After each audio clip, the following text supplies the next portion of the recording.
大雨による水害に備えます。小松市で川の氾濫や崖崩れなどに備え水防パトロールが行われました。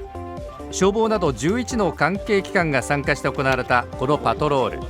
水害を防ぐための土のうなど資機材を備えた水防倉庫の点検や洪水時に危険が予想される河川や崖地を見回りました。